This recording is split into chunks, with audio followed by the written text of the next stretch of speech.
What's going on, everyone? It's Matab from the Saint Soldier Project, and today we have a guest. I'm sure you guys have seen him on screen. Nominated for Best Comedy Series, Best Lead Performer, Best Direction, Best Costume Design, Best Production Design, winner of the 2025-2026 Canadian Screen Awards, Best Writing, Best Photography, Best Picture Editing, and Best Achievement in Casting. Please welcome onto the Saint Soldier Project, Sunny from the Late Bloomer. What's going on, boy? We had so much fun shooting this episode. It was a true honor to have him on. Let's get right into it. No, I don't think that's something that I've ever moved on. But it's like I don't want to. I hopefully don't get influenced just by what is norm, right? To just get into it and do it because it's like you should do it. Yeah, right. No, you gotta. Your pull-out game has to be strong. That's it, bro. Mom's gonna say this podcast. What? How can it be a game? No, like when you pull out of a park and Yeah, like you gotta make sure you're reverse properly. You know. Really? Yeah. I still haven't gone that down. I've been driving for a long Always time. reverse park. I find it easier. It's like a skill, bro. Like it's like you gotta like you're in a car, you know, like you gotta always reverse park. I like driving a lot. Yeah. Like that's the one thing. Even when I travel, the only thing I miss is the driving. Yeah. Like when people are like, "What do you miss from back home?" Okay, no, I'm lying. I miss Tim Hortons. Yeah. And I miss driving.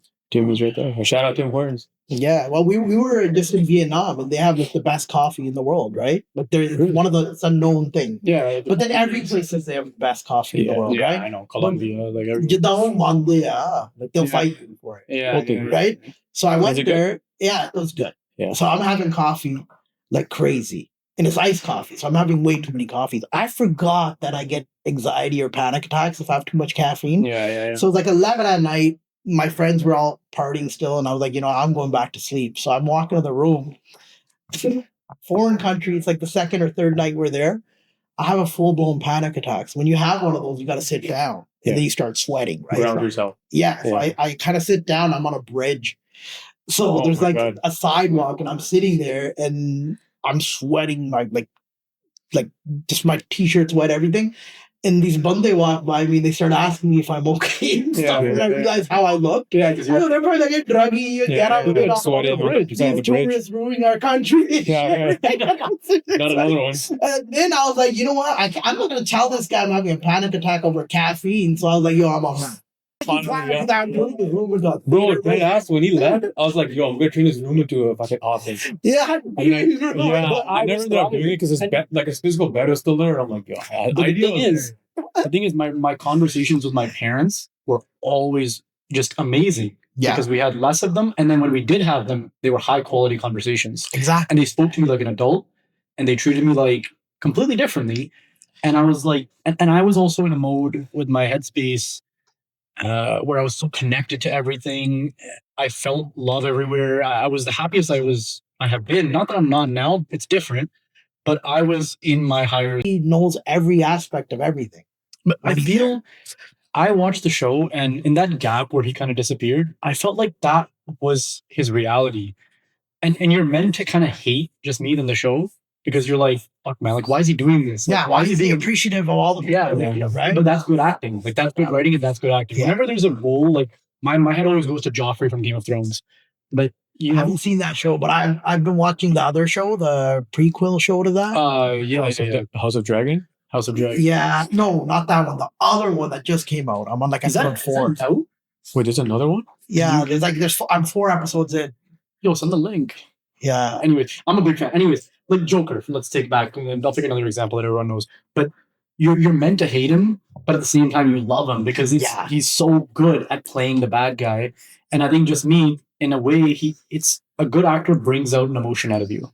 And he does that because you're sitting there like, when is he gonna make the right decision? Yell at him through the screen. Like your dad's looking out for you. Yeah. Why he doesn't get to see that? But then at the same time you realize that all of us have been him. That's exactly the point. Yeah, all of us have been underappreciative to our parents when all they were doing was looking out for the best of us because you can't see it at the time. No. Like I realize now, like me and my mom now, like when we were younger, she'd tell me stories about the band and Flandy Auntie and her friend when she was 13.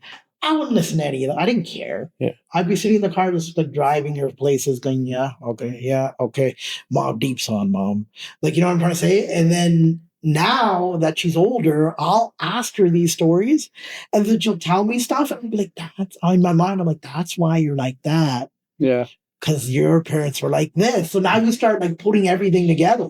Life is just a puzzle. Yeah, and then you're like, "Yo, for the longest time, I never knew how my nanda was because he passed when I was a kid. Like I was like 2 or 3 years old." But then I'll ask her about it, and she'll tell me, and I'll be like, "Oh, damn, okay." So, and then you start realizing they had a life before you. That you know nothing about. Yeah. You know nothing about. And I find that so fascinating. I do this with my family a lot. I know every single one of my pardadas, my like nanni's nanny. I just want to know the whole lineage because I find it so fascinating that all these people existed for me to be here. And what they had to go through. And I love relations. Like my grandma had a brother. That's so cool. My dad has a brother. And think about, they have kids now, and you might be walking past them on the street in Brampton, and you're like, "Yo, that girl's hot." Today, you have thousands of TV channels. You can't find a show to watch.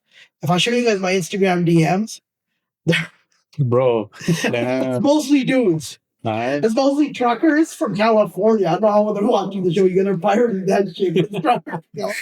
And they're like shit like Sonny Budgie. Me and you, the same vibe. Even get out of it your own mindset that thinking they are the center of the planet. Yeah. Right. And we believe that everything we do is the best, and you know, all that. And I'm like, dude, more of the population of the total population of the world lives outside this place. 100%. And they do things completely differently. And the average person in those countries has a better life than the average person in these countries. Quality of life there. Like, we'll talk about with our cousins who come from India and came to Canada, established, doing very well for themselves. And I remember talking with one of them, and he was like, "Yo, if you have a lot of money, salary-wise or whatever, in Canada or America, let's say, it's like, what level of luxury are you really going to get to? Let's say you make $15 million a year in Canada. A lot of money, right? At the end of the day, you're going to live in like Forest Hills. You're going to go to Toronto and this and this. You're going to be able to go to spas and cars and etc. If you have that imaginary sum of money, let's say in like rupees or like in Vietnam or whatever, your level of luxury is insane. Your quality of life will be so good. And not only that, here, like, the luxury is attainable for rich people. Mm-hmm. In those countries, you can be middle class. And I'm not talking about you're not driving a Benz. Like, they didn't have a lot of those there anyways. But a middle class household there still operates very well. They live well, and they go. Like, you can be out on a Tuesday night, and there's families out eating at restaurants like the way you see here on a Saturday. Yeah. You don't see that here. But it's not just like bougie Italian thing. It's like this cool spot, and it's just it's the culture, and also that makes you're making a lot of money here. You're working for it. Going back to what he said earlier, right? That it's in everybody's best interest that you do well. Yeah. And once you just submit, you just got to submit and be like, "This is really happening." Which is why a lot of actors, when they'll do, there was a couple of times this season when I had some scenes where I had to get mad or shout, and I don't like shouting in real life because I've heard a lot of it in my life, and it sucks. And it's the shittiest way to communicate with someone. So those would drain me emotionally, right?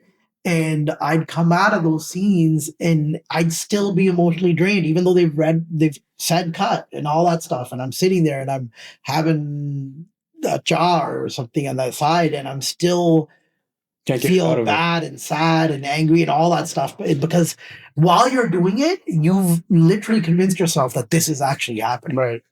But that's what happened. I keep going back to this, but like Heath Ledger, right? Yeah. He died because he went so deep into his role. I mean, he had other stuff going on in his life, but you truly do become this persona, especially when you're like such a strong character. It starts to play a role in your life. I use it now. I use like Sunny. I'll do like a mental thing where occasionally when something happens and I feel like someone's taking advantage a little bit of me or whatever, I'm usually like, fuck it. But every now and then I'll be like, what would Sunny do? And then I'll get in the person's ass, and it works, bro. There you go. Yeah, fucking works. Everybody else is gonna associate like that. Associate you like with that anyways. So it's great. Every now and then I'll just get in that ass. I don't know if you'll have an answer to this, but in the car ride over, I was kind of curious because nobody else gets to see the side of this, but what is the intricacies of working with a big company like Crave? And did you get to see that side where like you have a big company, like as if you were working with Netflix or Crave or Prime, whatever it may be? In this case, you can see the budget when you're there. Like they've dedicated money to the show. There's a couple of representatives from the show. Like we've known them now from season 1 onwards. And the production company, Blink 49, they're usually on set as well. So it's usually pretty good. I mean, To business, right? So, Yeah. yeah. they're good. Like, so the people that we have on set have actually become like friendly. They're friends with us, right? But in the end, it's Back to what you were saying about the whole America, like Asia, like the continent kind of divide. It's crazy though, because so much of our beliefs are built off of thinking that this is the correct way. An Yeah. example I have is like someone I was talking to said, when you get married, like it's very normal to just like separate families, and like, you know, by 25, 26, 28, 27, like you should be thinking about the decision of like separating. And I'm like, wait, I like had like a moment. I'm like, wait, like, because I'm Punjabi and like we live in a household where that doesn't happen commonly. I'm like, Yeah. most of the world doesn't think this way, right? And there's not just an emotional reason for it to keep your parents and like be together, but like also a systematic and kind of quantified reason, because There's a you logical grow up- reason to it. You need community. you need community, Bottom but line, you get grow up. depressed without it. That's why Yeah. depression is so high here. Because here we value privacy in my space and Loneliness my and time and thinking, this and yeah. that. That's not humans. I've always been. We're pack animals, dude. We Yeah. need people around us. You go to these countries, there's like when I'm in multi-families, there's like houses that you'd see a bunch of people walking in and out of. Their houses are set up different. So they have like, our sliding doors to our backyard. Yeah. Their sliding doors to their front. So when you walk by the street, you look right into their house where the banda asleep on his sofa watching TV and stuff. Like, Yeah. it's like in the whole community, everyone talks to each other. Everyone does this. Yeah. I don't know who my neighbor is. People here, they're so, You're right. and I see it I a play lot. with his dog, but I Yeah. don't know There you him. go. Right. It happens a lot in Toronto. I find that maybe it's just like the nature of people that live there, but the idea of like giving your time to someone else is like I'm owing you something, Yeah. and that idea that like, let's say like you're like, yo, you want to come out to dinner, let's just hang out, right? Yeah. I'm like, no, man, I don't want to do it. Yeah. But I know that it'll make you happy or make one of your boys happy. Yeah. You won't It's like, do yo, that. like we used to do that all the time, right? Just doing it for the sake of somebody making somebody else happy. But Yeah, that selfishness. we've lost that. Yeah.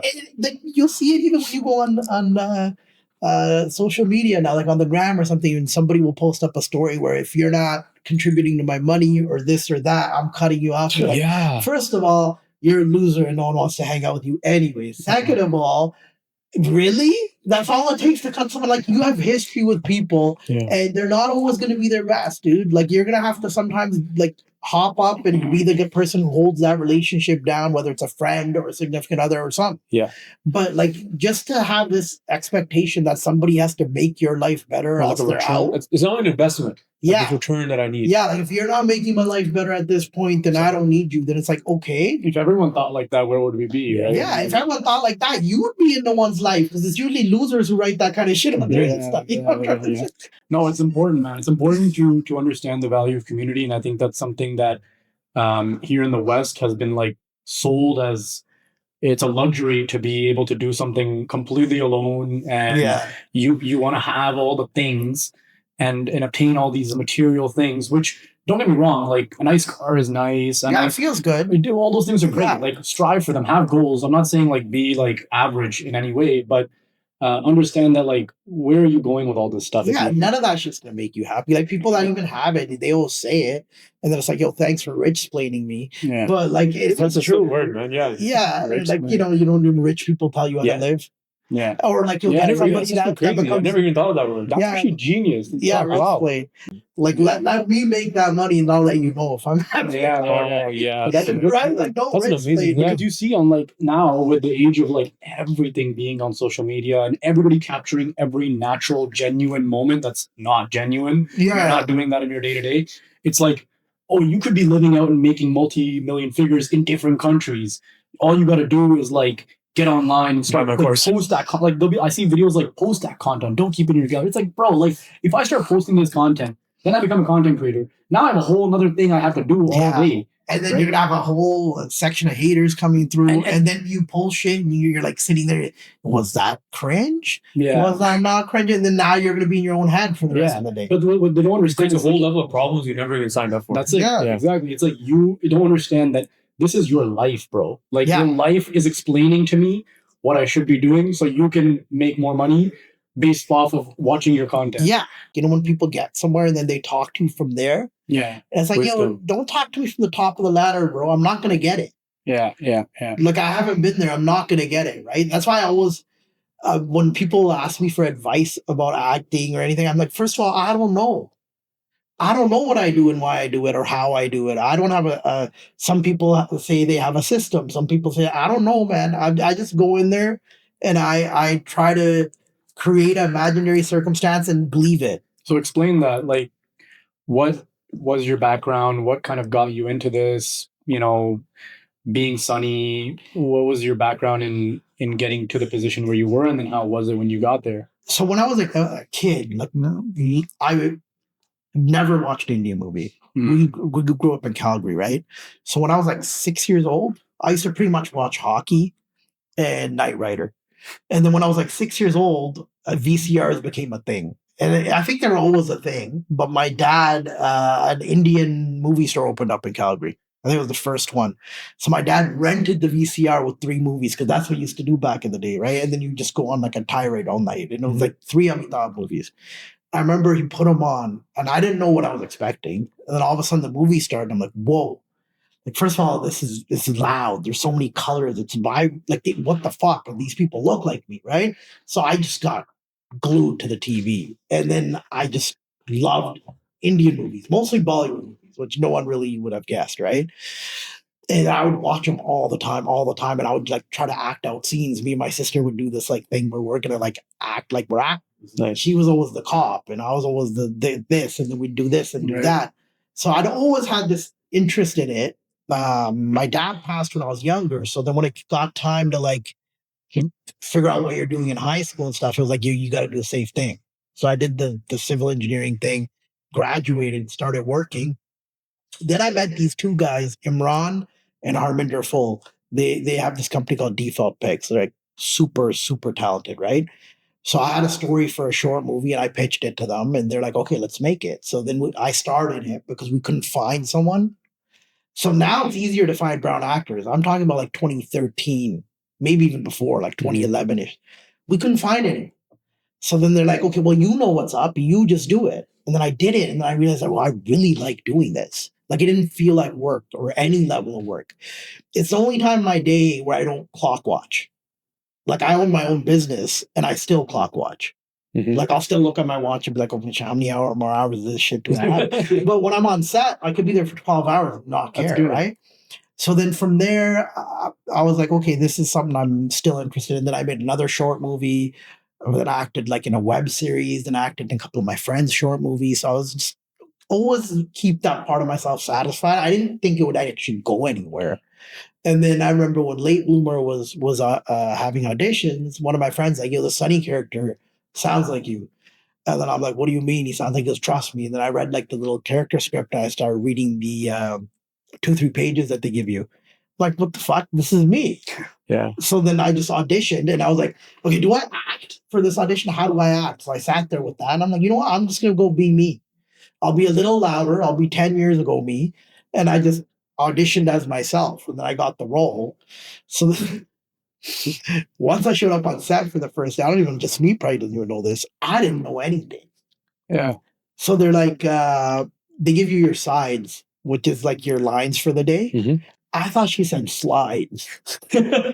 Right? So I'm walking around, I lost them. I'm like, yo, who's seen my slide? But they were going around looking for my checklist. And I'm like, no, that little small thing that the lines written on it, like sides. And I'm like, yeah, that shit, right? So like, I had no idea. We get it. Yeah. First scene we're shooting was the first scene I ever shot was actually in the basement. Okay. In season 1 episode, I think it's the clubbing episode. Yeah. Where I'm in the basement and I'm talking to them about, oh, I'll hook you up and I'll get you tickets and stuff, right? Yeah. So I'm going downstairs and that's all in the studio. That's not a real house, right? So like you kind of go up the studio stairs and come down the stairs. There's like 30, 40, 50 people around. And I'm like, okay, well, they're going to fuck off and it's going to be the cameraman and us. No, everyone's still there. Now I'm nervous as shit. It's like a production, right? Yeah. I'm like, well, everyone's watching you. Yes. Right? But I managed to do it. But then I learned, I have a lot of friends that are actors. I don't know if you've seen that show Manifest. Yeah, the plane one, right? Yeah. So, Parv in there. Okay. She's a good friend. Oh, okay. So I talked to her. I talked to a couple of other people that I know. Everyone on set is on your side. They want you to kill it, not because of your fans, because they want to go home on time. Yeah. They don't want the scene extending any longer than it should. Right. And then once you get into that mode, we're like, everyone here is doing the same thing. We all want to go home at the end of the day.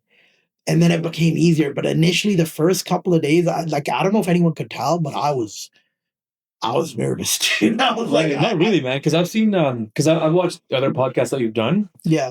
And the one thing that both of them really emphasized was that, you emphasized in both of them was that you're like, yo, I just went and played myself. Yeah.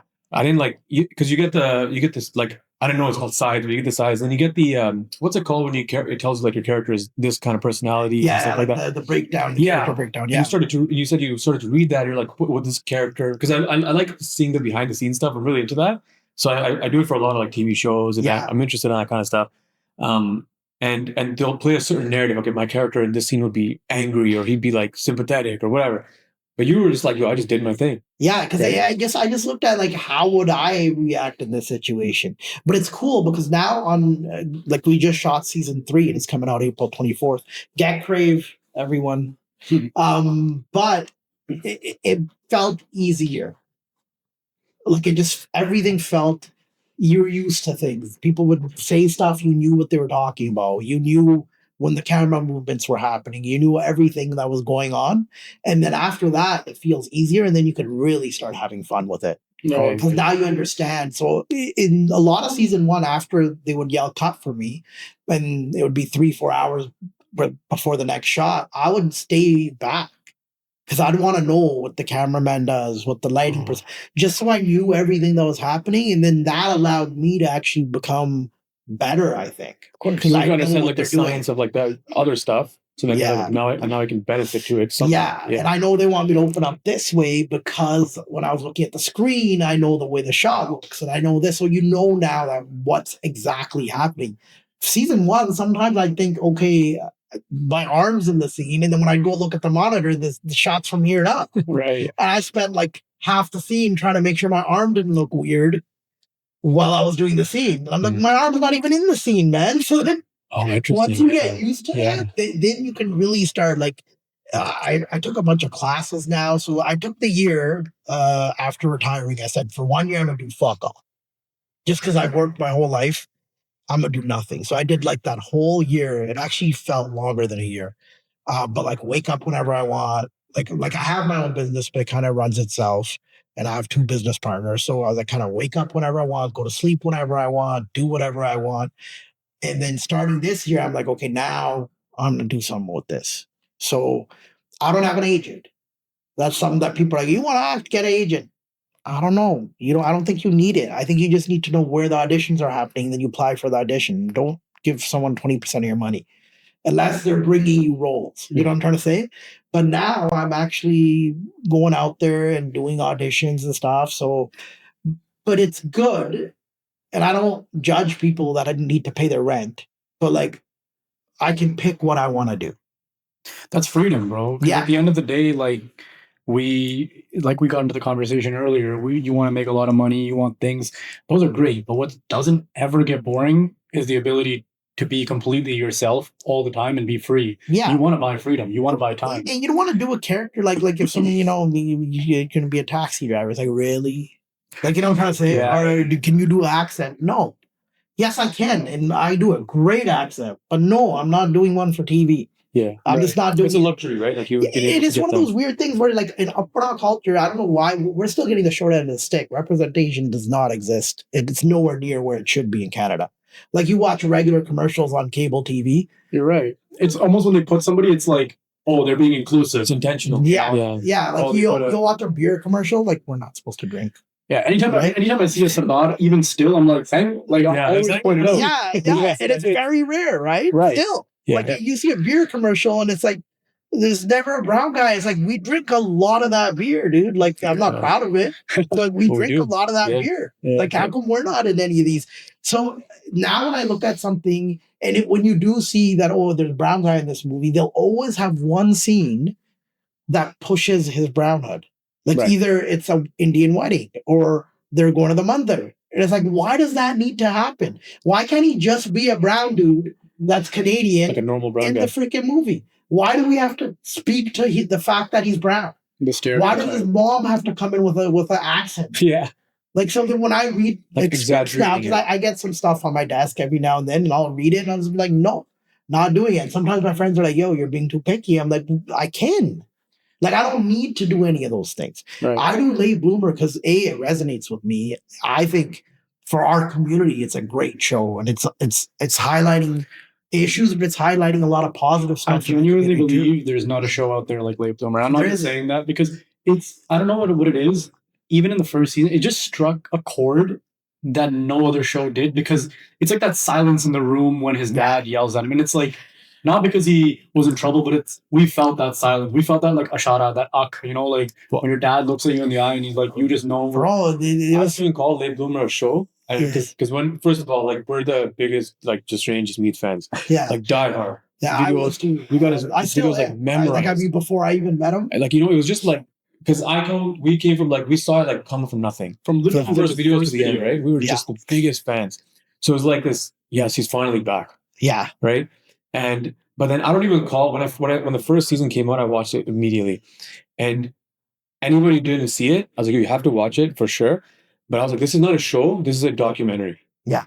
Because the first season, especially, the second one went into like the fun with him living with the girl and stuff. But the first one, especially the dad scene, I was like, this is not a show, this is a documentary. Because this is how it is. Very true. Everyone was like, yo, I related to this. Then the scene with the dad, someone that had seen the show before I saw that episode told me, they're like, oh, there's one episode and scene that's gonna like trigger the shit out of you. Yeah. I was like, what can happen?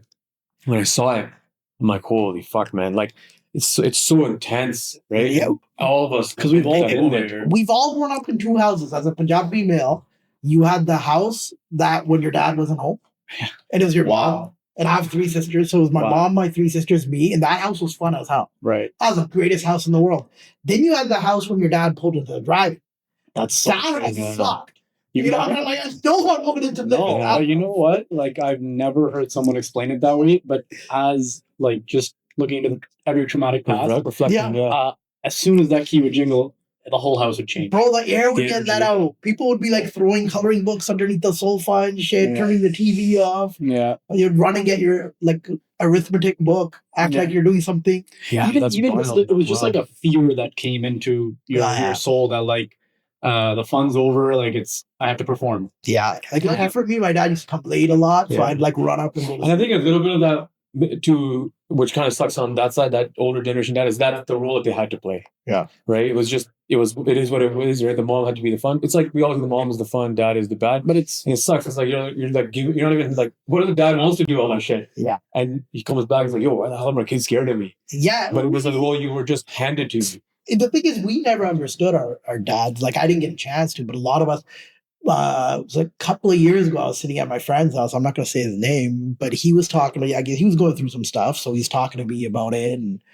And we forgot his dad in the room. We're scared of his dad because his dad, ever since we were younger, his dad used to like, we did some stupid shit. So his dad had a lot of reason to get mad at us. But now he doesn't. He's older. He has this bag and goes to sleep. I forgot he was in the room. So did my buddy. We're just kind of talking. His dad's just off in the corner, sitting there having a bag. And he's telling me all his problems, and I'm talking to him, and we're like, I'm like, don't worry about it, blah, blah. And then all of a sudden it goes, from the corner, I hear his dad go, "Jari tusi gal kar rahe hai na?" And I'm like, bro. So I was like, he about to lean in, and I was supposed to be hitting and shit, right? So we were going like into that, bro, man, you gotta like, we were going like that bro level, right? Yeah. And then we all look over, and even my friends kind of like, fuck. And then his dad's like, "Mainu bahut boliya." Oh, yeah, and we're like, what? And then his dad was just mad. He was mad. Both problem the kalate, racism, boss, mera kutta si. He goes, he's going on and on and on. He goes, teri auntie aa kardi si, oh kardi si. He goes, but mere na, like, goes, kis na gal karan da. Because I didn't have anyone to talk to. That's such a. We didn't talk to each other about that kind of shit. And I'm sorry you never got to like maybe proceed that relationship with your father, but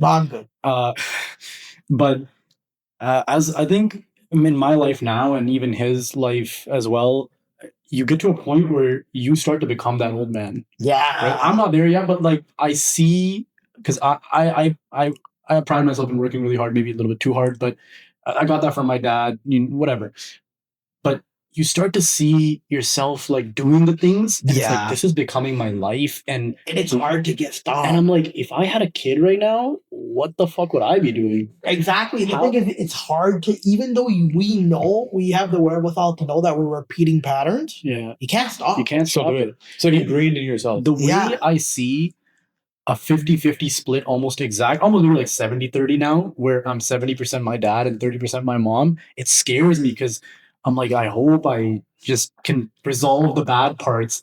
And then I realized that, you know, they were parents for the first time too. They didn't know what the hell to do. And they didn't have the help. They, like you said, they didn't have anybody to talk to. Nope. They weren't like kicking up at their friend's house talking about their problems. No, they were going to work and paying bills. They were that was it. Yeah, or they were figuring out, like maybe at our age, like, what do I do if I don't have a degree? I don't have this. You know, do I go to school or do I just start working? Yeah, or do I go to a factory? Do I get on a truck? Like their options weren't what we have. But just the fact that you are acknowledging that you have those means you won't be the same. Because they didn't even have a chance to acknowledge it. No. Also, a lot of our parents didn't have a chance. Like my dad came here when he was in his early 20s.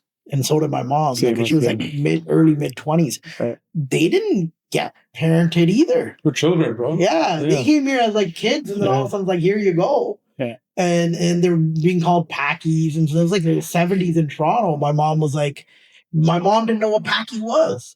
Yeah. She goes, one day your dad comes home from work and she goes, I made a mistake. She goes, my dad was eating roti. And he's like, Kine kya tenu?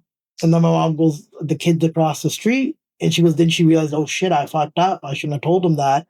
Because then he went across the street and tried fighting the kid's dad.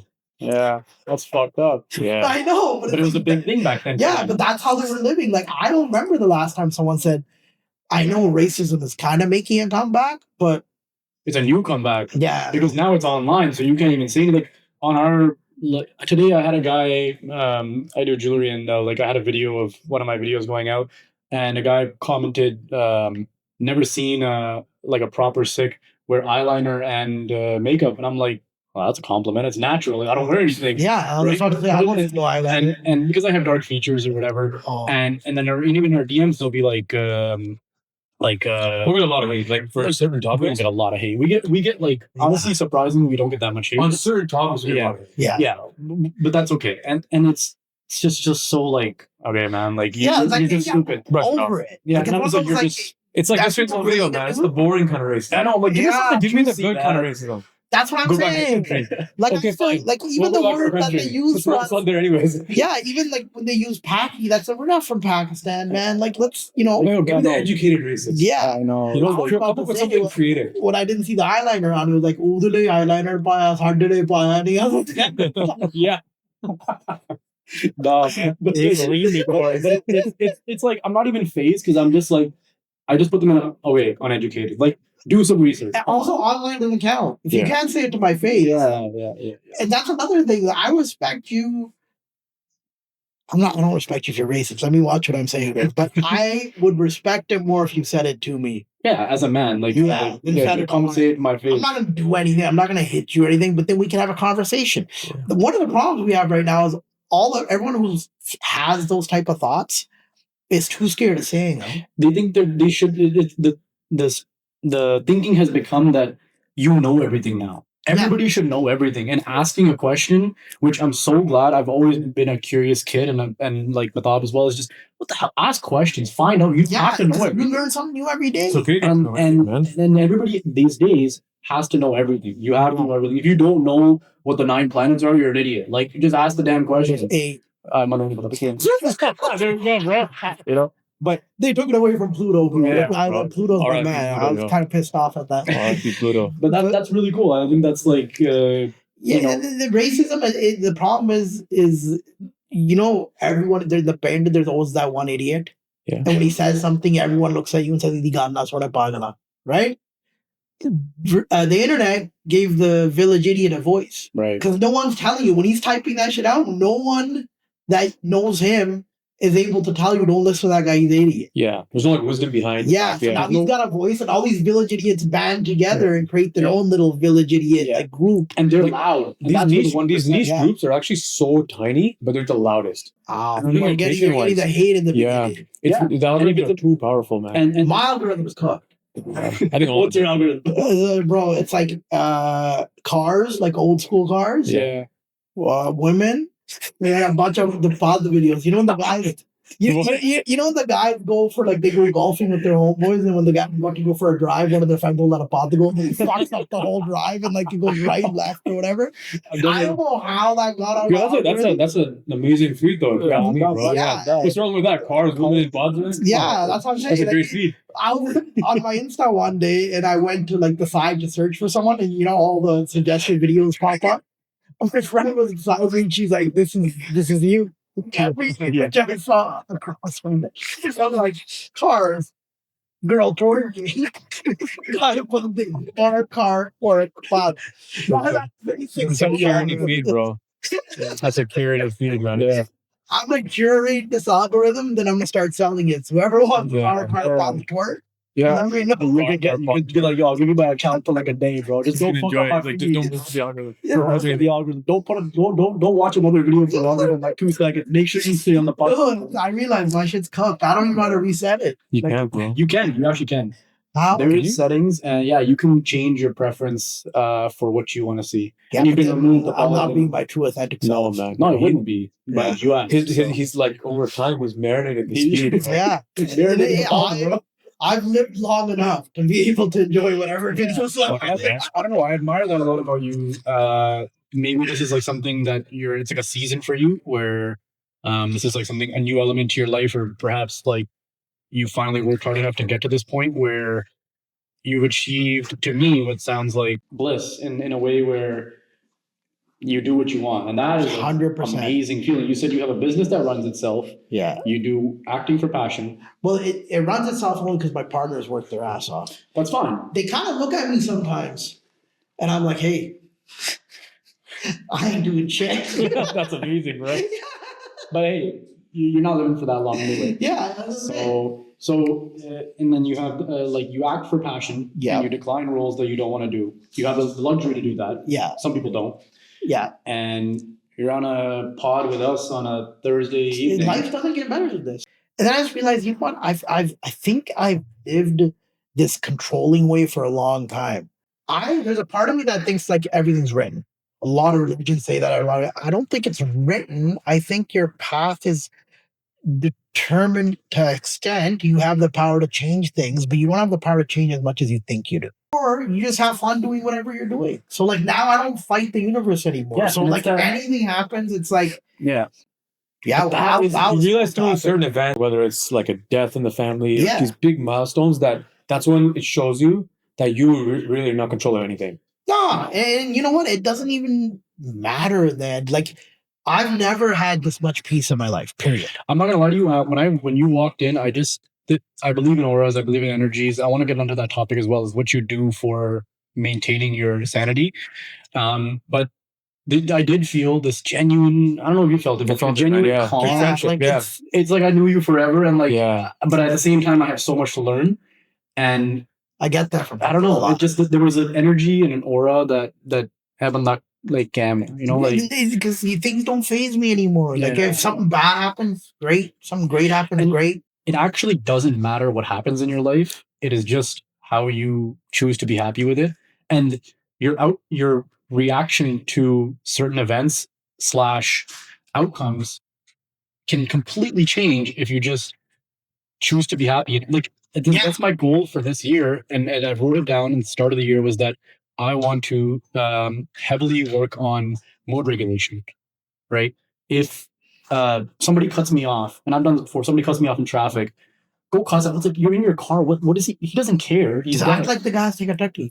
You won't cannot. No, but I saw a version of that. But I'm like, what if that person has to rush to a hospital? Yeah. Would I do the same thing? Yeah.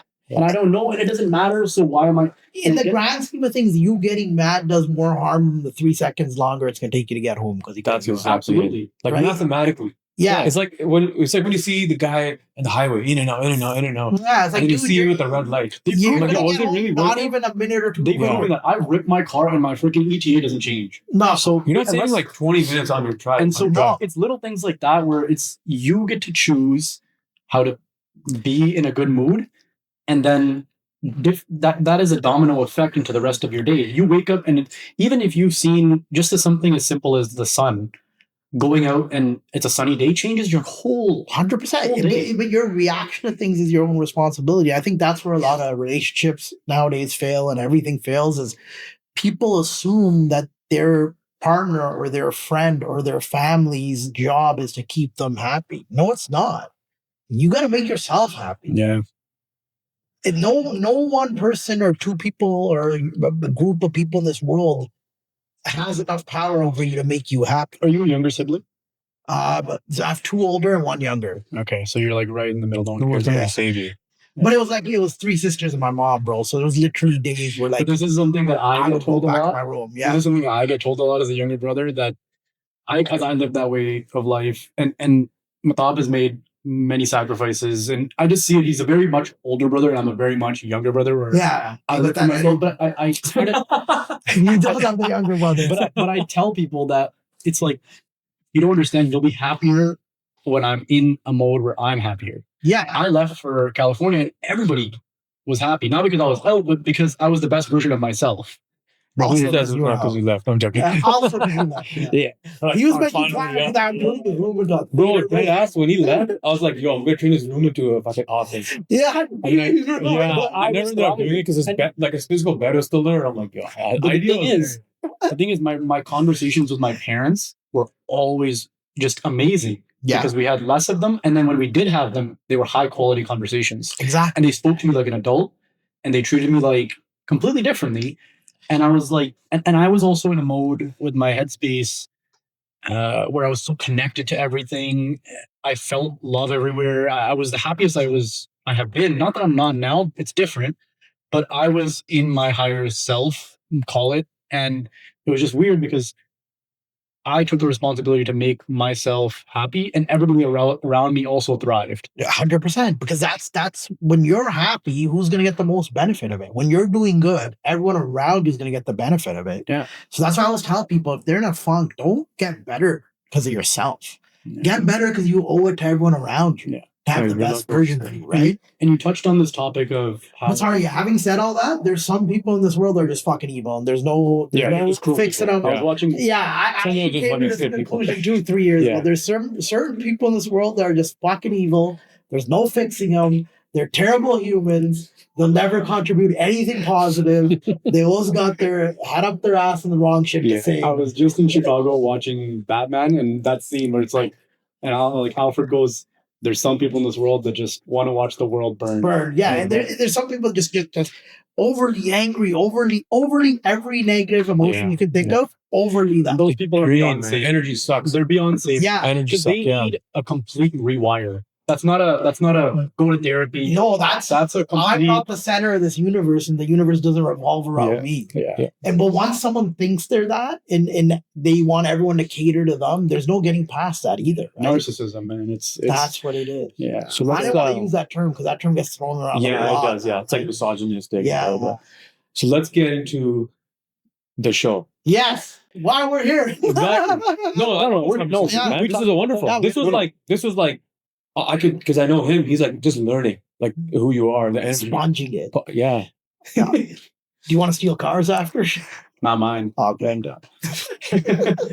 So- cut that out. 2 seasons of the show have been out and released. It's been so sick because again, like we're huge fans of Jasmeet, and then just now this new avenue and seeing what's kind of going out there. And it's such a special moment for someone that's younger. Even like I'll consider myself on the younger side, Yeah. even though I'm 30 now. For That's sure. young, man. There you go. Exactly. Yeah. But coming up with and seeing the kind of like seeing the culture and wanting something so bad like this show to come out where it was like, yo, we need representation, which is just a bare minimum, but in a funny way, an entertaining way, and having all the kind of nuances of just meat and everything like that in the show, having guys like you on and the girl that he all these dynamics that Yeah. people like we lived through, and younger kids are coming in now, maybe living through it as well. So season 3 is coming out April 24th. What can you tell us about the season 3? I'll try. It's coming out April 24th. No, you have to try. That's not a No, fair I had to it's try, gonna bro. be. You're gonna get to see more of everything. Just heightened. You're gonna get to see a little bit of a different Sunny. You'll see obviously just me. You'll see Chippy, uh, Neil. Like all the regulars are back.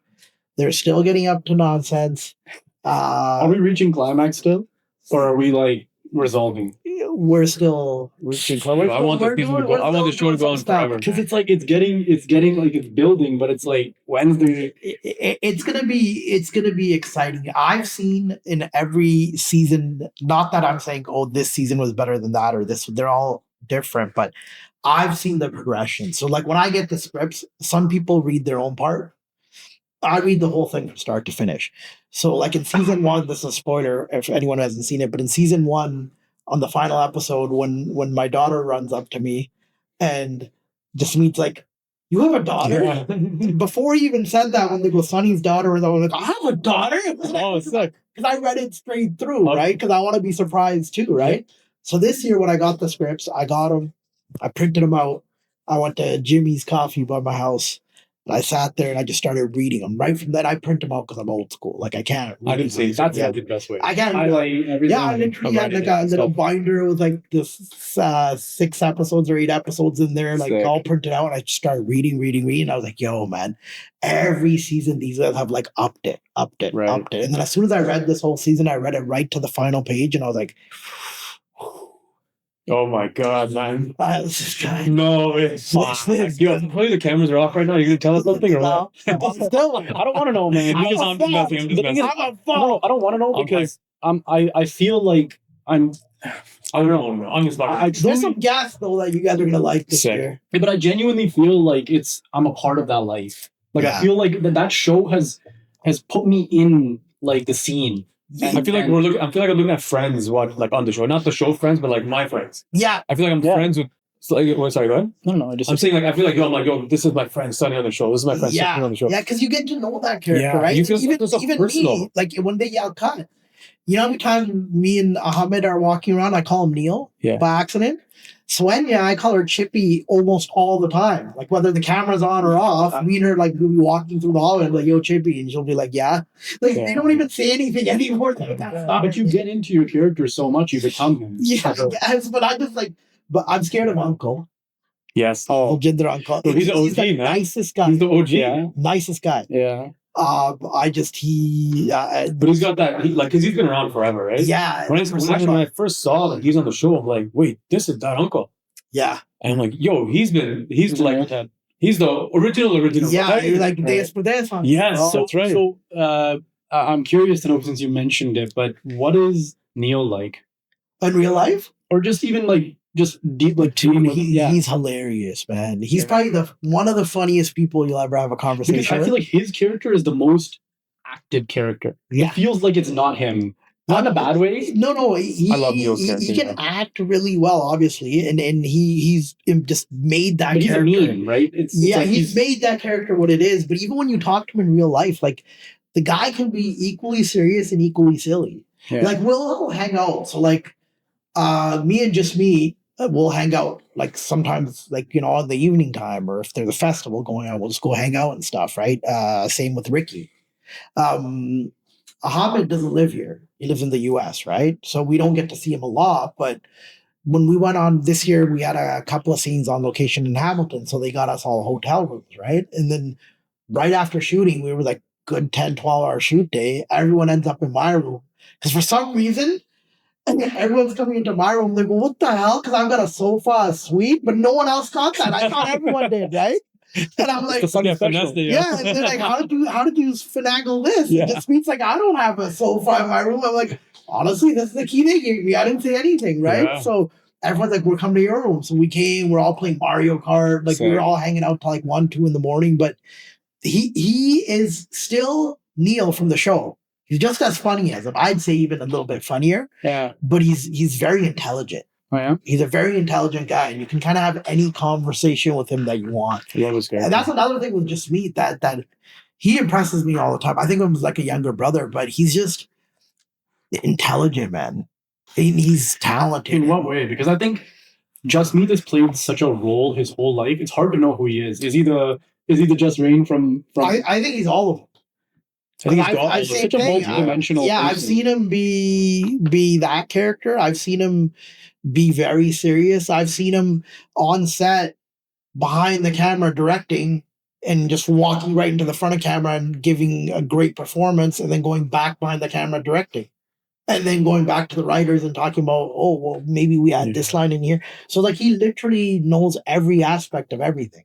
But I feel I watched the show, and in that gap where he kind of disappeared, I felt like that was his reality.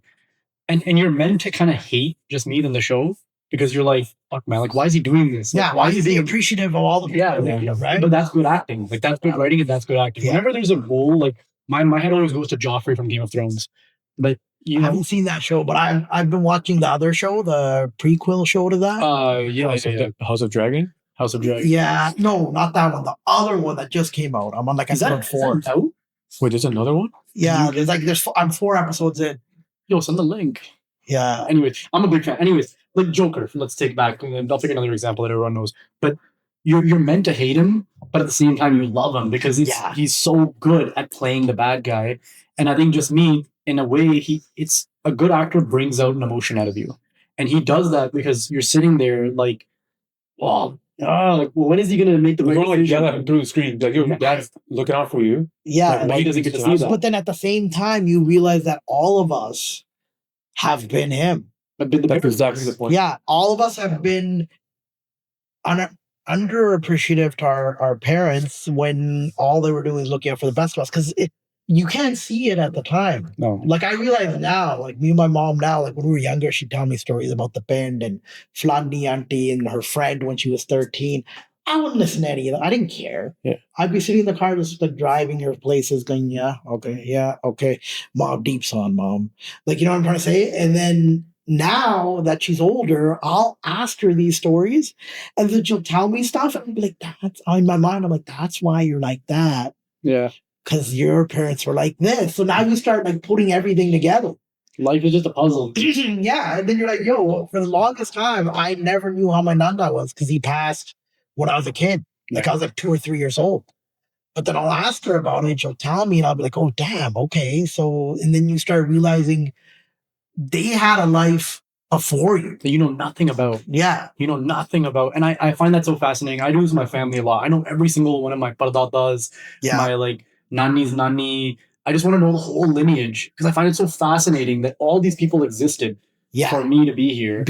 And what they had to go through. And I love relations. Like my grandma had a brother. That's so cool. My dad has a brother. And think about, they have kids now and you might be walking past them on the street in Brampton and you're like, yo, that girl's hot. What relationship to the you never know. Yeah, I don't know about Gotta that. be careful. Guess what that does you? This is all I never dated you on the camera. This sounds like a personal story. Bro, I don't even look at girls anymore. What? No, I put my head down. You just told me, Bro, it's too wide, bro. Yeah. You're bud? Oh, I look at girls online and shit. Not in real life. Okay. Real life, you got to like talk to them and stuff. Yeah, you're It's scared scary. of them now, right? Nah, just some point. Like, what are you gonna talk about? Like, even like going on dates and That's stuff. true, Like, actually, what do you yeah. talk about? There's no point if you don't want to go down a path that. And I think now No, I'm thinking. you're running into a situation where, okay, so when we were young, you dated somebody in your friend group, or a friend of a friend, or somebody that you worked with, or one of their friends. So your potential pool of people you thought were hot were 60 girls, out of which 2 thought you were hot. That's if you were lucky, right? True. So now you have A or B, right? And the same way with TV channels, you had 20, 30 TV channels, you always found a show to watch. Today, you have thousands of TV channels, you can't find a show to watch. If I show you guys my Instagram DMs, Bro. it's mostly dudes. Nice. It's mostly truckers from California. I don't know how they're watching the show. You're gonna pirate that shit. It's truckers. And they're like, shit like, Sonny Buddy, me and you the same vibe. I always respond. I don't want to be the guy who's gonna respond. Right? So I'm like, Fun. thank you, V-Day. But I do the 20 RAY, that Oh, V-Day. Right? V-Day. Like a license plate. Yeah. Or thank you, buddy, for 22, right? But there are some girls in there, but it's like, I'm not pursuing anything. I don't have the time. I don't have the patience. And I don't care to sit with someone and I'm telling, well, yeah, then that happened. You gotta retell them the whole And then you're sitting there eating, you're like, I don't give a fuck. Yeah, shout out Sonny Like, DM, yo. Stop messaging him. No, you don't keep messaging. It's good for the ego. That's really, Nothing with it. Yeah. No, but it's good that you acknowledge that. I mean, and We're telling you replied to our DM, so it worked. yeah. There you go. Yeah. No, because I know the dudes I will reply.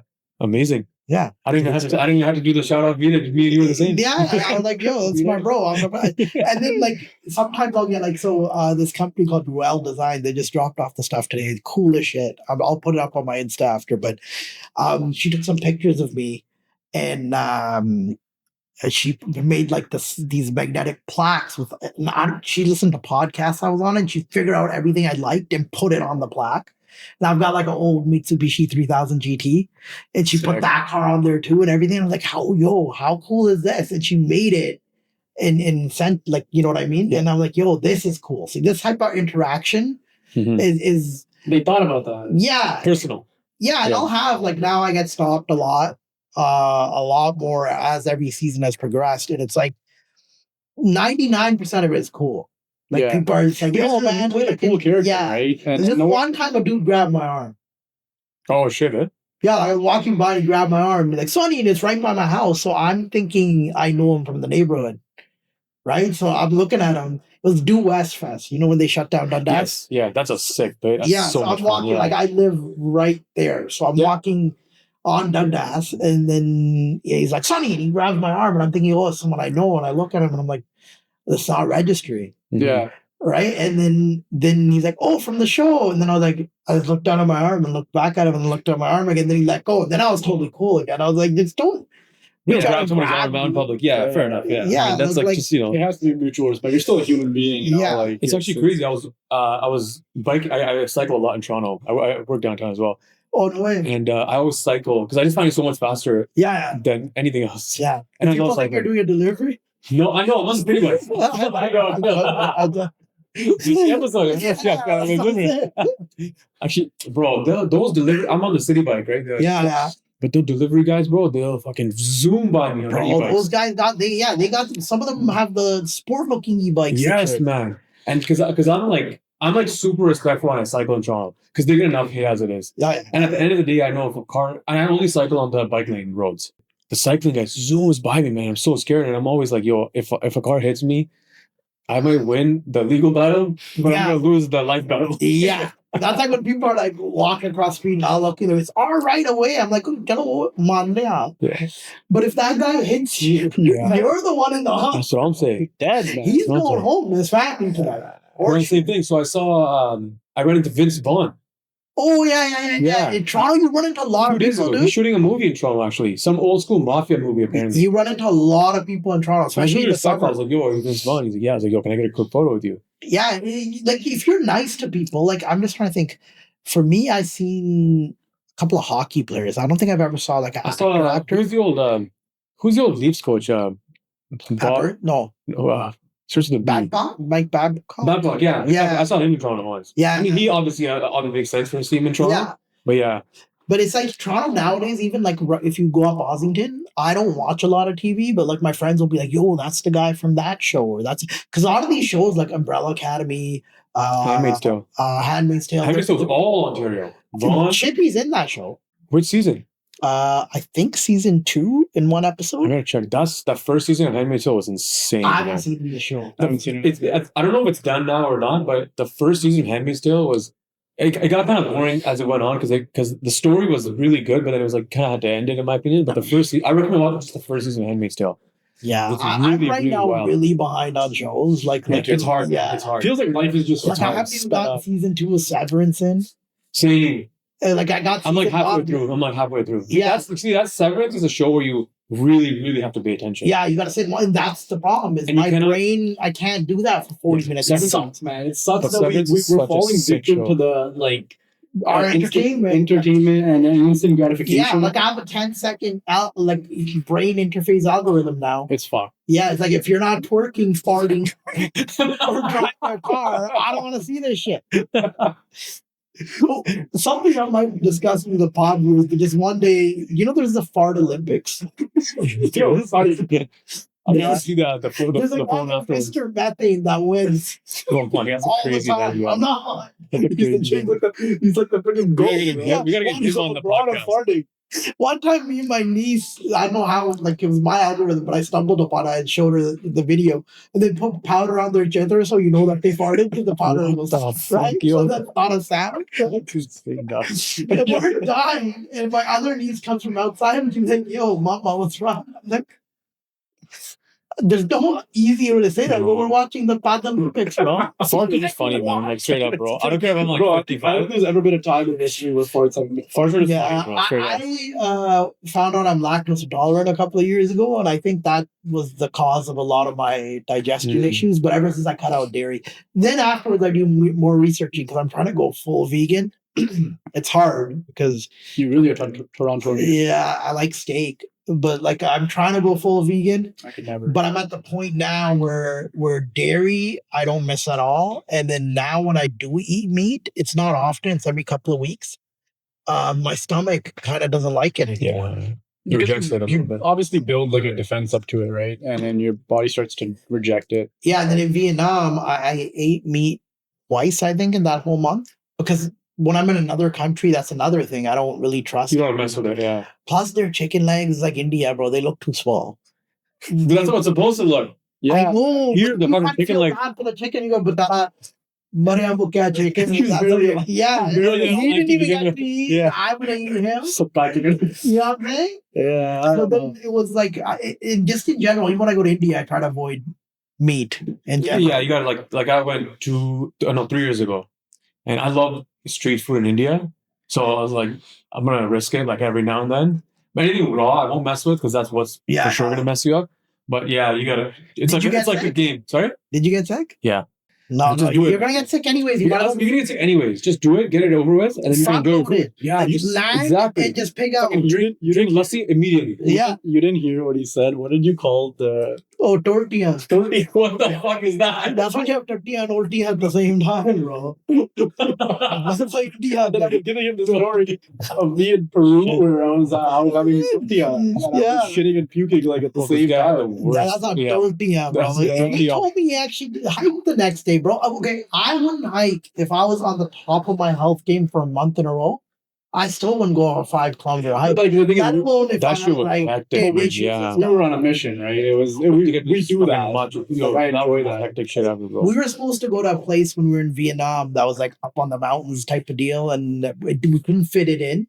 And I was actually kind of happy because I wasn't looking forward to the. Yeah. I'm a rider. I feel like this is your fit anywhere you go. Like this Me, is yeah. swagged out, denim to denim. I love Yeah.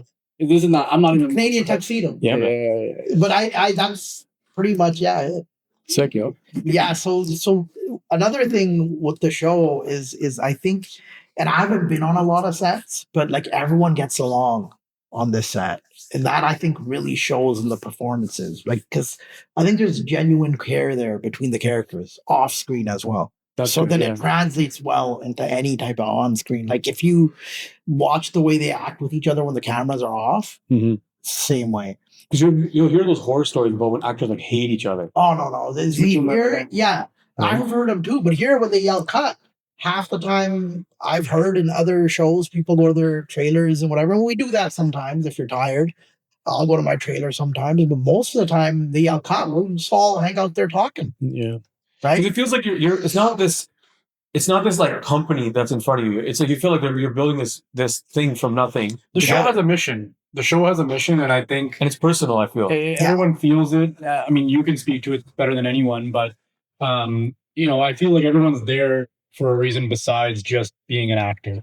And I think Jasmeet's created a collaborative environment there. Like nobody's scared of saying what they think should happen for a scene or what they think. And he's not shy to take any suggestions either. Like he's not. It's not one of those. Oh, I'm gonna do it this way. Like he'll listen to everybody. It's my show. It's my thing. Yeah, and then when he's like adamant about something, then it gets done a certain way because he knows why. And then you'll see it after when you watch the show. You'll say, okay, see, this is why. When I told him, hey, should I say this line? He was like, no, do the one that's written. And then you watch the show and you're like, that is why. Because if I didn't do this one that was written, this scene 6 scenes later that doesn't even have me in it doesn't make sense anymore. He sees like forecasts it. Yeah, 100%. I mean, he's making the whole story. Yeah, so he's got it in his head. Do you have any stories that like maybe, that's no one would have ever known, or like kind of off record? Not off record, but Like, it'd be like gossip. It would just be like Yeah, fun stuff. behind the scenes, like maybe like a moment where like somebody pitched in and changed the whole narrative or something. Or something cool. I'm trying to think. There was one time where so I turned my phone off when I'm on set, right? Because you don't want your phone to ring when they're shooting. Absolutely. So we were in between shots and I went into the house. They were shooting outside. And I had a scene coming up when we're with the student at the taco truck.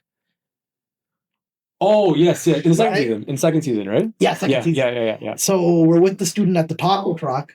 And what a lot of people don't realize is we made it look like, yeah, we're just chilling and talking. It was like -3 or 4 that day, but it was one of the first -3 or 4 days because it's in November. So we were freezing. Then the bench we were sitting on was steel. So when you're sitting on it, like we were literally in between shots. It was me, Siddharth, who plays the student, and Ahmed, who plays Neil in the scene. And it would be like cut, and we'd all be like, so they'd be like lights, whatever. Then we'd be like, normal into the scene, but we were freezing our butts off. They had a van pulled up, so in between shots we could get in the van. So anyways, before we did that shot, I'm in the house doing my lines and kind of practicing and just like overdoing it. I already knew the lines. I was overdoing it. And I was in there overdoing it. And all of a sudden I come outside and I'd forgotten that my scene was coming up. Like I totally lost track of time. And I come outside and everyone was looking for me. Oh my God. I'm in the house with all the lights off and I come outside and one of the producers is like, where the hell are you? The shuttle's here to pick you up to take you to the dog. Oh my God. I was like, what time is it? Is there? It's time to go. And you're watching, man. Yeah. Also, a lot of the, not a lot, but some of the stuff, like we'll do a clean take. I'm just trying to, like, so we'll do a take of the way it's written. Oh, like a scripted take. Yeah. Read it out like in normal voice. Okay. No, we'll do like, okay, this is how you're gonna do it. This is written, and then just me will be like, now do whatever. Okay. And then sometimes we get like a lot of. So when Neil walks in on Uncle, and with the birds. Oh yeah. Yes. Right, and when he goes, oh, what's the matter? Something says something in Italian accent. And then there's a pause, and the uncle looks at me and goes, what the hell is wrong with you? Yeah. That wasn't scripted. Oh, shit. That's it. So Baljeet Uncle's reaction to what Neil did was completely authentic. Yeah, because he said, what the hell's wrong with you? So that happens a lot. Like, I'd say, improv, right? Yeah, I think Neil goes off script. Yeah, he because he's hilarious. He tries to get that reaction out of people. Yeah. I'll do it sometimes. Everyone does it sometimes. Neil does it quite a bit. So acting with him is really fun. Right. But he's really good at it because he'll go off script, but then deliver you the 2 words that he needs so you know, okay, now it's my line. Because that's where it gets dangerous. And when someone's going off script, you don't know when to interject. You screw up somebody else, right? Right? Yeah. But like he'll do it off script, but then he'll say the last line. And then I go, okay, my turn. Right? Mm-hmm. But so how is it like as an actor? Because when you're watching it as a final product, everything looks very clean. You know, even we did a little little bit here. Yeah. And we were nervous, but I saw you were like just looking at us very normally because you're like, you have to fake, right? Yeah. And for us, I mean, we're not actors, not even close. We're like, I'm so bad at it. But everyone's good at it. Everyone's acted something. Have you ever been pissed off and acted like you're fine? Yeah, I mean like that, but I mean in the sense where let's pretend as a kid. Yeah, everyone's an actor. Sure, you would put it that way, but I mean in the sense where I feel like I'm acting for acting, like we were doing maybe an hour ago. Yeah, where it's like, okay, record, and even like this pod, it was so weird for a while, and then it just kind of went away. But you know what that is? I think a lot of people take things too serious. Yeah. In the end, the work, from what I've seen, is like just meeting them now, they had to edit, they had to do audio, they had to do all this other stuff. They have to write it. All the writers, the directors, the camera people, the lighting people, the makeup, they're the ones working. We get to just go there and have fun. So like it's like you gotta just get out of your head and convince yourself that this imaginary set of circumstances is really happening. And once you get there, you don't even realize there's a camera in the room. You actually think this is happening. And then when they'll yell, cut, check, you're like, there's always that half a second you're like, how do you go in and out? But how do you go in and out of that like That you know, mode. because it's a lot of, it must be so strenuous to you use the person you're acting with. Anytime it's just me, it's hard, man.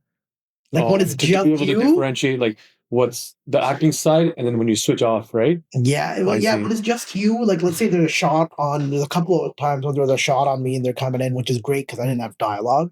So I had to just sit there Mhm. this season. But if I had dialogue in that sense, that's hard to do because now you're acting with no one to help you. no cue, no kind of There's no feedback. There's no feedback, right? There's a camera in you, right? But when you're acting with someone, it gets easier, especially when they're all, because in the show they're all really good actors. So when you're acting with them, it's easy because they make you believe you're in that space. Because you throw them a line and then they throw it back at you, and then it's a game now. yeah, and then you believe they're actually going through that, and then you're believing what you're saying back to them. That might be a personal experience. And plus, I think you're also giving them that same effort that you feel they deserve. Exactly. If they're giving them their 100%, they're probably feeling the same thing that you are. Yeah. Yeah, it's like going back to what he said earlier, right? That it's in everybody's best interest that you do well. Yeah. Yeah. And once you just submit, you just got to submit and be like, this is really happening. Which is why a lot of actors, when they'll do, there was a couple of times this season when I had some scenes where I had to get mad or shout. And I don't like shouting in real life because I've heard a lot of it in my life and it sucks. And it's the shittiest way to communicate with someone. So those would drain me emotionally, right? And I'd come out of those scenes and I'd still be emotionally drained, even though they've said cut and all that stuff. And I'm sitting there and I'm having a jar or something on the side and I'm still feel bad and sad and angry and all that stuff. Because while you're doing it, you've literally convinced yourself that this is actually happening. Right.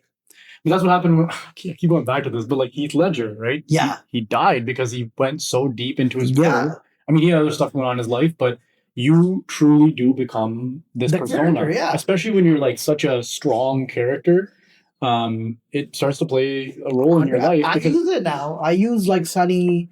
I'll do like a mental thing where occasionally when something happens and I feel like someone's taking advantage a little bit of me or whatever, I'm usually like, oh, fuck it. But every now and then I'll be like, what would Sunny do? And then I'll get in the person's ass and it works, bro. Your alter ego. Yeah, fucking works. I'm like, yeah, everybody else is gonna associate like that. Yeah. Associate you like with that anyways. So it's great. Every now and then I'll just get in that ass. I don't know if you'll have an answer to this, but in the car ride over, I was kind of curious because nobody else gets to see the side of this, but what is the intricacies of working with a big company like Crave? And did you get to see that side where like you have a big company, like as if you were working with Netflix or Crave or Prime, whatever it may be? In this case, you can see the budget when you're there. Like they've dedicated money to the show. There's a couple of representatives from the show. Like we've known them now from season 1 onwards. And the production company, Blink 49, they're usually on set as well. So it's usually pretty good. I mean, to business, right? So, yeah. They're good. Like, so the people that we have on set have actually become like friendly. They're friends with us, right? But in the end, it's work.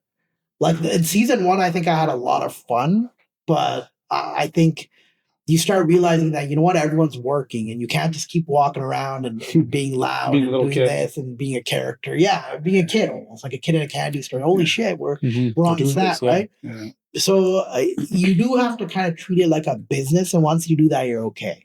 And then you also can't say certain things in front of, like, there's jokes that you would do with your friends that you can't do. But I think with anything, when there is obviously the business side of things, like even with this podcast, even though we're not this whole entity, we still have to value our time and money and the money we're putting into. It's part of it, right? No matter what you think, and that's you guys be able to make a season 3 and a season 4, hopefully, and just kind of onwards. Maybe you can ask him for some advice. You know, absolutely, man. Like, so we've done now. This is a non-for-profit. 18 episodes. and we're just gonna keep going. Right? We're not stopping at all. We're having tons of fun with it. Yeah. We've upgraded our setup. We've gotten like videographers, lighting, and things like that. We've just gotten better and better, obviously, with as we experience it and with editing and so on. Right? It's just the natural progression. Yeah. But when you end up seeing this podcast and even during now, what would be advice that you would give to us or even just others, some creator out there that wants to do something like this or content or whatever it is? Don't stop. Like we had a pod, me and my friends, where it was. So the guys I hang out with, I don't know if you guys might be too young, but they see comedy back in the early 2000s. So I've seen videos a little bit. yeah, so these guys were the They See Comedy guys. So we had a pod called People of the Community in like 2016. We stopped in like 2020-ish, and don't stop it. Because anyone that you see that like really blows up, A, you keep doing it, you keep getting better at it. B, that's how you build a following. So even if you're like 2 years into it and you're like, you know what, I'm not getting the views I like, keep doing it. Because 10, 15 years down the road, hopefully it's not that long. I'm just saying, like 4-5 saal down the road, now you've amassed, every episode brings in new followers. Every episode brings in new followers. Get on guests that are out of your comfort zone. Yeah. Get some glory on it. That's what he's right. Yeah, because we honestly do, every time we like have a guest kind of propose something, in some way, shape, or form, me and Matab go like, what are we going to talk about? But maybe that's bad because then we can only deliver so much as much as we have. And every one of our guests, in one way or the other, have been from our community. Yeah, sure. Right? If you think go like just an throw a artist. curveball. Yeah. Right? Like just get different people. Get people in Toronto has like the dopest, and a lot of people don't realize this, but when you go to like other cities and you see our fashion scene, our arts and culture scene is on par with pretty much anyone in the world. I totally agree. Right? We don't have enough places and spaces for those artists to speak, right? So like go out and get somebody that draws dicks. It's like, you know what I'm trying to say? Just, like remember in Superbad? Yeah, exactly. Right. Yeah, like just get people that do different stuff and bring them on. Yeah. Even their audience too, right? That's the other thing. Exactly. And then that's how you build. And then so the scale, like such a dick drawer. Maybe we'll get Seth Rogen that way. Oh, that's another thing. In the first day I was shooting, I just thought of this right now. When I was downstairs telling me, yeah, I'll hook you up with tickets. And he's like, well, what does that mean? Can you get me tickets? Can you not get me tickets? And I point to the bed. I'm like, why is your kacha there? Yeah. That's not good. Oh, really? That's sick. I forgot my line. And I was like, what is the outside? That's proper. Because I was supposed to just basically... They must have loved you. Yeah, I basically just have to keep saying, yeah, man, no problem. Yeah, basically. And he's like, well, basically what? And then I'm supposed to go, yeah, no, basically, more than likely. But then I you were specific in that scene, right? Because I forgot the basically more than likely. So I'm like, why the fuck's your gun shot? Like, what? So that was like off the top, but sick. Yeah. So, but I was asking, like, when we talk like scaling, right? And my Matab and I's goal has never our goal has never really been to create this for just pure money or whatever. It's always been do something for the soul. And this, we have fun doing this, but at the same time, like you said, it can only continue if it makes sense. And that has to be where there is some type of like cash flow that pays off the opportunities that we have to build. So what would you say? Because I think right now we're in a phase where Matab and I are having trouble finding our footing of what we want to be in the online space. We don't just want to be a bunch of clips, right? On Instagram, because anybody can replicate that. People can take our clips. You see Joe Rogan clips all over the world. Yeah. People see whatever. And so we started doing lifestyle stuff because we're funny. Me and Matab have a cool dynamic. We do everything together. We genuinely like love each other. Yeah. And we hang out all the time. Yeah. And I'm like, maybe we should broadcast that. And then we love fitness. And there's so much going on. Go into everything. Yeah, because here's like a lot of people they'll sit there and say, well, I want to do this, or I want this part of it to work, or like you were saying, we're funny, we should do this. But in the end, it's what the audience likes. And you won't know what the audience likes until you throw them a bunch of shit. Yeah. And then you see what sticks. You got to try it. And sometimes it's the weirdest thing. Like, watch, in 2 years, I'm going to be like, hey, guys, I'm going to do the pod. We ain't doing the pod no more, bro. We got a helpline. Like, it might be something that's totally different, right? But that's why we called it a project. And then we did that very, very strategically. And I'm so glad we did that because we want to eventually one day just be something that it's a project. It's a Saint Soldier project to encompass both sides of what life everything. is There's important. so much to do. Like, and the biggest myth there is, I find, is that I don't have enough time. You know what? The only thing you have while you're living? Time.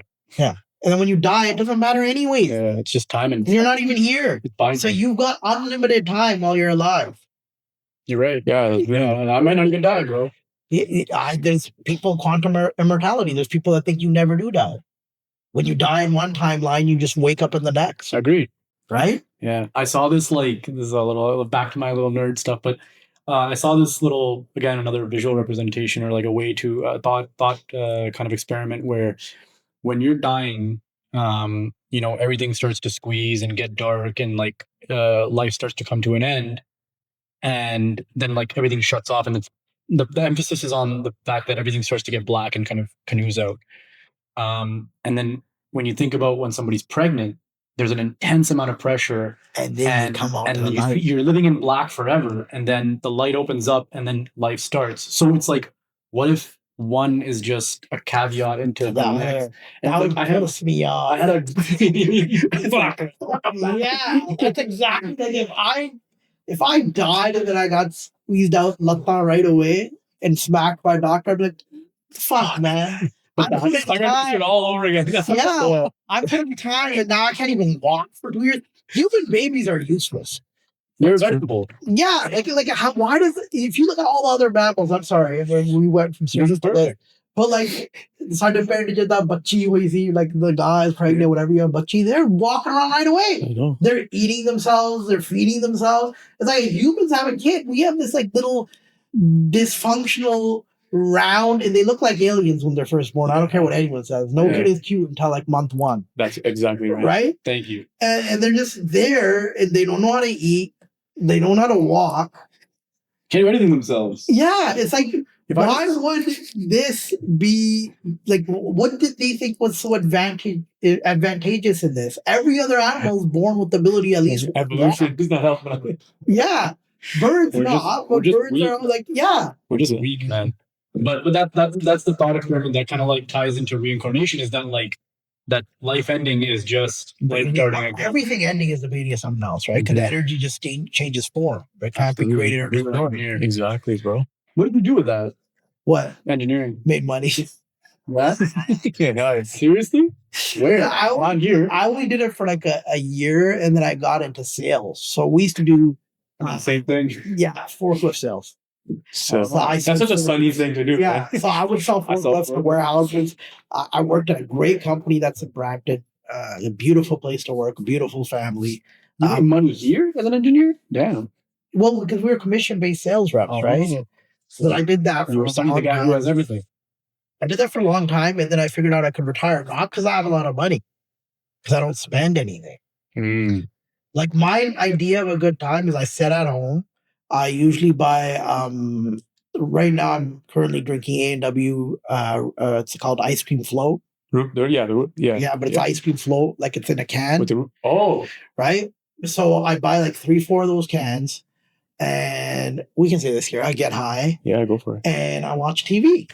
And I That's sit on my sofa, and all my friends, because my area is like the lit spot in Toronto right now currently, they'll be coming to visit that area, and then they pop in and out. They come sometimes, they take a pee.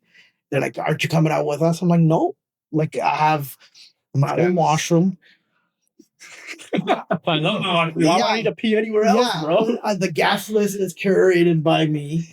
I get to pick what's on TV, and there's no bouncer I at the think you're the most successful Like- single man. There's no sunny at the outside there. I got you. Hook it up. Yeah, What are you gonna hook up. master being just you? Yeah, so I just sit there. You could be all like Buddha if you were like 1,000 years ago, man. It's like, you know, that's such a lit time though, man. Yeah. I rate that, yeah. I remember one time, so Harpo is that she does 5X Fest, Yeah, right? So that's she's a right, good yeah. friend of mine. So one time she came over, and then she's like, "Okay, I gotta go do some things, but I'll be back in like 3-4 hours." And she comes over 3 hours later, and she's like, "Dude, you are literally in the exact same spot I left you in 4 hours ago." I'm like, "Why would you think I moved? This spot is comfy. I'm staying here for the rest of the night." sick, man. And that's another reason why you don't get yourself a girlfriend, because they not they, I shouldn't say it like that, but a girl would usually have a problem with you sitting there for 4 hours. It's true. Whereas a dude wouldn't. But like my travel thing was I wake up 9, 10 o'clock, take a shower, go out, stay out till 5, 6, and then come back to my room, watch TV and go to sleep by 9, 10. So when people are out there, that's when everyone's like, yo, Vietnam, how's the clubbing scene? I'm like, I don't know. You tell me. I didn't see I a don't really club. know. I don't really party when I'm out. When I'm traveling, I'm literally up at a time I'm never up when I'm here. Yeah, it's easier. Like I find it better to be up during the day and do everything. You want to take advantage of the trip. Not even that. I just like I don't know, but I just feel like life is slower, and I can actually absorb everything, and I want to do those things. Like I naturally want to go to bed at an earlier time, and I don't know. It's just here. It seems like you almost. Life is on a clock. Too fast. Man. Yeah, it is. It is. Like even like I was thinking the other day, I'm like, yo, because I had to get my winter tires taken off. Bro, I got to do that too. Yeah, and I'm like, yo, I've got like a couple of months. Then I realized, I'm like, you know, we're in April, dude. Yeah, bro. Look, I probably have to do that the next couple of weeks. Yeah.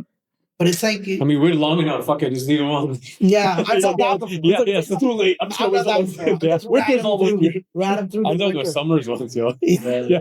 Well, I don't even drive in the winter. I don't even know why I put them on because this whole year, so in Toronto, even now, I came here, I Ubered it.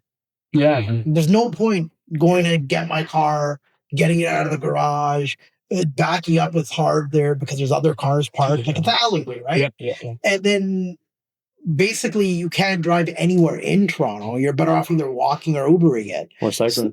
So the only time I take my car is when I'm driving with my mom's in Mississauga. Yeah. So sometimes that's once every 2 weeks. Yeah. Once every 3 weeks. Sometimes it's once a week. But it's like I don't even drive that much. And then I'm gone half the winter anyways. Like next year I'm going to do India. So, but that's just to wrap up on the episode. I have like one final question. Yeah. Is what is next for you, and what is like the career wise and life wise? What you're aiming for now? Life wise, I think honestly, I think you're good. Yeah. Yeah. It is that thing where you're like it's all downhill from here, and people assume that's negative. Right. No, the downhill part is the easy part. So you're going uphill that everything sucks. That's actually a really good analogy. Yo, that's fine. Like, I have one more time. Right? I want to clip that for sure. Yeah, so like, there's that saying where everyone's like, it's all downhill from here and everyone assumes that's bad, right? No, downhill is easy. Uphill sucks. Uphill, you're pedaling as hard as you can to get to where you want to go. And then once you're there, you can kind of let it slip. Right. And then just going downhill and everything's nice and easy towards your demise. Eventual demise, right? That's true. So for me, the way I look at it is I am where I wanted to be always. I had this thing last year where I was like, I'm going to make a list. Because now I'm kind of where I want to be financially and everything. I'm going to make a list of 4 or 5 things I've always wanted to do that I didn't do. I couldn't put anything on the list. That's a good time. Right? Like it's not that I've done everything. No. But I've done everything I've wanted to do. So there was nothing left on that list. So then I was like, all right, then just let the thing slide downhill. Let it chill. I'm going to take acting a lot more seriously now because I just have so much fun with it. I didn't want to do anything on purpose for the first 2-3 years of this show, just because that's the way I was like, I'm working on this now. This is what I'm going to do.